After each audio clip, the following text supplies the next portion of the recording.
Donald Trump tem um objetivo: capturar Nicolás Maduro. E desta vez, a promessa é algo que surpreende. E não estamos falando do mar. Está sendo analisada a possibilidade de envio de tropas para a América do Sul. Sim, hoje nós falaremos de todos os detalhes. E além disso, temos Marco Rubio também em visita ao presidente do Equador, Daniel Noboa, classificando Maduro não como um presidente, mais do que um terrorista, mas como um foragido da justiça. E isso pode abrir margem para coisas ainda maiores. Donald Trump está realmente considerando,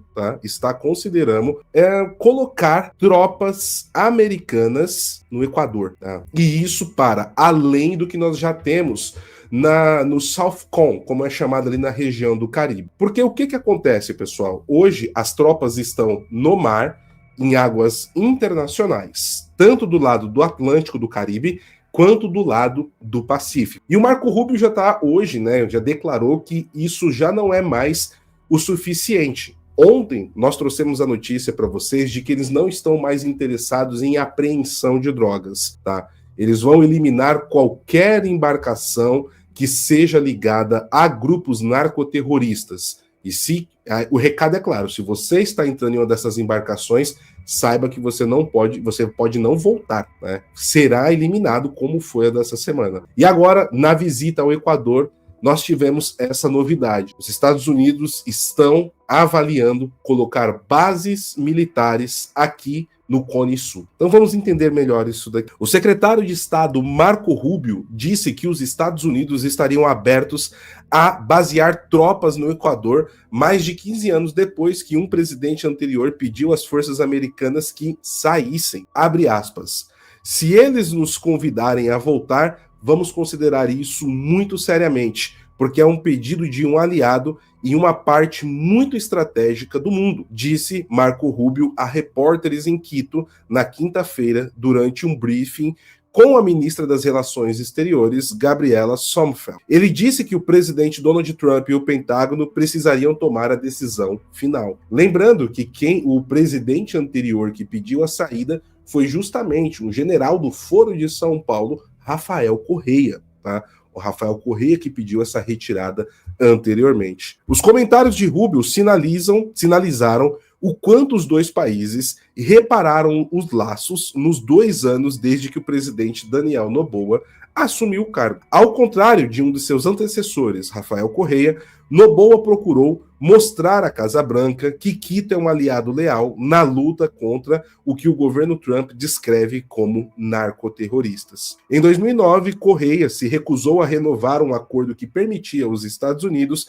a usar uma base aérea na cidade equatoriana de Manta. Noboa está em processo de emendar a Constituição para permitir bases militares estrangeiras em solo equatoriano mais uma vez. No início da coletiva de imprensa, Marco Rubio disse que os Estados Unidos planejavam dar ao Equador mais de 13 milhões de dólares para combater as drogas e o crime. Rubio disse que o Equador estava enfrentando a ameaça externa, como nunca foi confrontado antes por qualquer governo anterior. Então, meus amigos, quando eles vêm numa coletiva para colocar esse ponto, é justamente para fazer um balão de ensaio e ver como isso vai lidar dentro do Equador. Agora, isso é algo novo e que pode mudar muita coisa, porque o Equador, ele tem fronteira ali próxima com a Colômbia, né? Está numa faixa central e dá uma base de saída e operações diferente, tá, do que nós temos do lado do Atlântico, lá no lado do Pacífico. Porque no lado do Atlântico já tem ali a possibilidade dos Estados Unidos utilizar Trinidad e Tobago. Eles estão em vias de anunciar um acordo parecido também com a República Dominicana. Você tem a Costa Rica não, Porto Rico, né, que é um protetorado americano um pouco mais para cima, e a própria Guiana. Do lado, né, do Pacífico, não tem nada assim que os Estados Unidos possam utilizar. Então fica muito dependente de atravessar o canal do Panamá. E tendo essa possibilidade não só de atracar no Equador, mas como ter bases militares no Equador, isso faz uma mudança grande. Além do peso de você ter tropas americanas estacionadas na região. Isso também pode dar um outro patamar no que nós temos, né, em disputa nesse momento entre o governo americano e o cartel de drogas que comanda a Venezuela, o cartel de los Soles, de Nicolás Maduro. Tá? E aí nós temos outra situação. Tem uma pergunta aqui interessante. O Alexandre falando: PH, por que os Estados Unidos não usam Porto Rico, que é o território americano? Eles usam. Só que eu vou abrir o mapa aqui. Vamos lá. Para mostrar no mapa a questão de maneira bem clara para a gente entender aqui. Vamos aqui. Deixe-me abrir o mapa, pessoal. E aí vai ficar bem claro o que eu estou dizendo. Pronto. Aqui tem o mapa. E aqui nós temos Porto Rico, tá? Então, só para a gente situar aqui, ó, Cuba, aí tem aqui, né, a ilha de Santo Domingo, né, onde está o Haiti e a República Dominicana, e aqui Porto Rico, tá? Só que olha aqui a posição de Porto Rico, não sei se está dando para vocês verem bem, pessoal. Aqui está Porto Rico, tá? E aqui você tem Porto Rico, você tem aqui, ó, Trinidad e Tobago também, e tem a Guiana. Só que tudo isso está aqui do lado do Atlântico, tá vendo? Ó? Do Oceano Atlântico. Quando nós vamos aqui para o lado do Oceano Pacífico, olha só, o território americano é mais distante. Olha aqui em relação à ponta da Flórida e a Venezuela. Ó. Olha aqui a distância do território americano para a Colômbia, como é muito maior a distância. Tá vendo? É o dobro, mais do que o dobro, acho quase 2,5 vezes a distância. Então, logisticamente, fica tudo mais complicado do lado do Pacífico. Você tem as Ilhas Galápagos aqui, que são território equatoriano. Então, poderia-se utilizar as Ilhas Galápagos e o Equador. E olha como você tem uma projeção aqui do lado do Pacífico. Tá? Então, acredito que tenha ficado claro aí, meu caro Alexandre. Tá certo? Mostrando aqui o mapa, acho que fica bem visível esse ponto, certo? Além disso, nós temos aí outra notícia que vem justamente da visita de Marco Rubio ao Equador, porque ele chamou Maduro de narcoterrorista e prometeu uma nova guerra ao crime. E isso daqui acendeu alguns alertas, tá, pessoal? De todos os lados. Porque o Marco Rubio, ele deixou nas entrelinhas, e eu vou falar isso com muito cuidado aqui para vocês, mas ele deixou na entrelinha de que os Estados Unidos podem formalmente, tá, declarar guerra aos cartéis de drogas, justamente porque os classificou como grupos terroristas e usariam precedentes do que foi a guerra ao terror no Oriente Médio no início do século, tá? Só que agora numa região muito mais próxima e que está afetando diretamente os Estados Unidos internamente. Então isso ficou um pouco dúbio, há uma dúvida, né, na comunidade de analistas internacionais se ele realmente tentou dizer isso, mas coloquem isso no radar, tá? Eu acho que aqui não é o momento de nós darmos certezas ou fazer sensacionalismo, mas de uma maneira muito sóbria, observar que existe uma possibilidade e a gente não seria pego de surpresa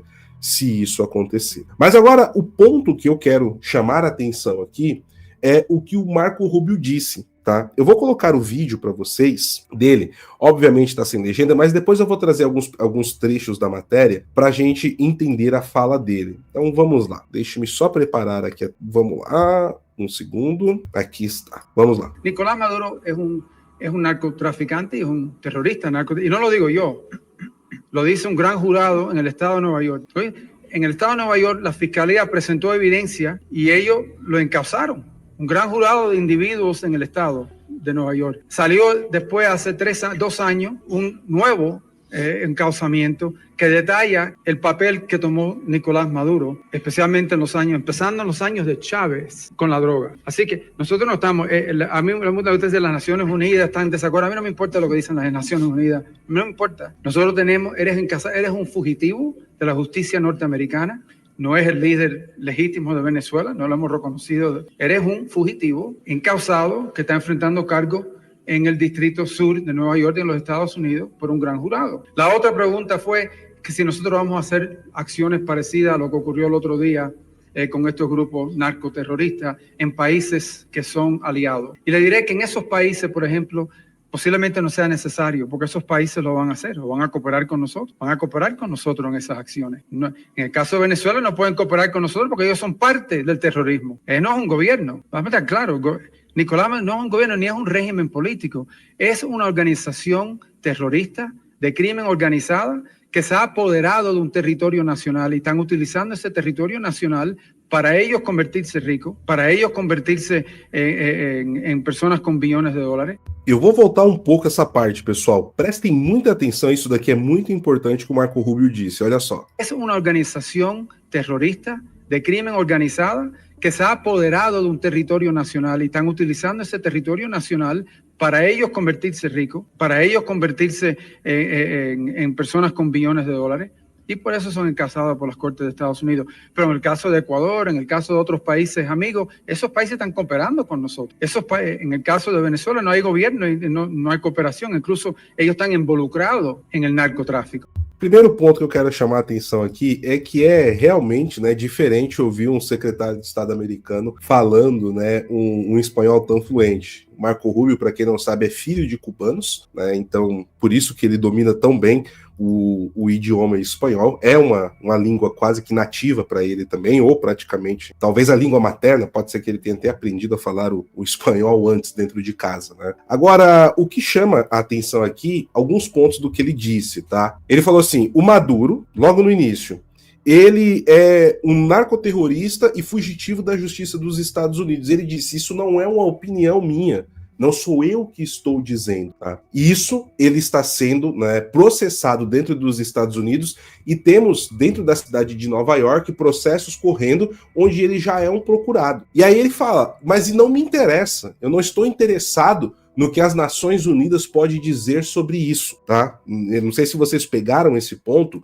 Esse é um ponto extremamente importante. Por quê? O Maduro, como vocês viram aqui em primeira mão, nos nossos boletins de crise da Venezuela, esse é o 16, ele já procurou a ONU 2 vezes. Primeiro, teve reuniões do Ivan Gil, o ministro das Relações Exteriores venezuelanos, dentro do país, com o representante da ONU, e como nós mostramos para vocês no início da semana, ou foi no final da semana passada, o Maduro enviou uma carta ao Antônio Guterres, fazendo diversas denúncias, se colocando como uma vítima do acaso, e o que poderia, né, acontecer com a paz aqui na região da América do Sul e do Caribe, uma desestabilização sem precedentes, etc. E nós estamos assistindo nesse momento movimentos, tá, de outros eixos, de qual a Venezuela faz parte, tentando procurar a ONU para amenizar essas questões. Então, o que o Marco Rubio disse? Não me interessa o que a ONU vai dizer. O que nós sabemos é que há provas documentais e ele não é um presidente, tá? E aqui é o outro ponto importante.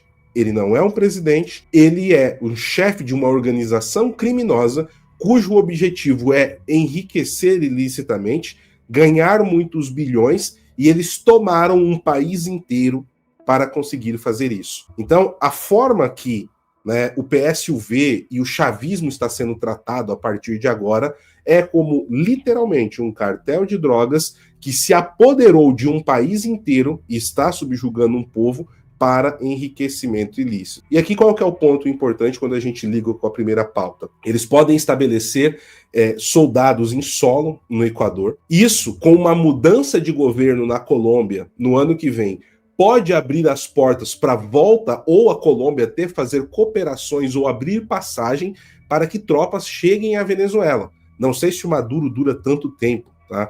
A gente tem que colocar isso aqui também, né, na mesa, essa possibilidade. Mas eu estou abrindo aqui todos os caminhos que podem ser possíveis. Mas o mais importante é isso que eu quero trazer aqui. Quando ele fala da justiça, que não se importa com o que a ONU vai dizer. Eu não acho improvável, eu acho, na verdade, que é muito provável, que eu estou querendo dizer, tá? De que os Estados Unidos possam tentar colocar o Maduro, Diosdado Cabello, Padrinho Lopes e outros no sistema de procurados da Interpol, pessoal, tá? Eu não acho que seria, tá, ilógico pensarmos isso, pelas palavras que ele utilizou aqui, principalmente no início da fala dele. Olha só, deixa eu colocar aqui novamente para a gente ver, para vocês aí formarem a própria opinião em cima disso. Vão dizendo aí no chat para mim, além de deixar o like, o que é que vocês pensam a respeito. Olha só, deixa eu pegar aqui, só um segundo.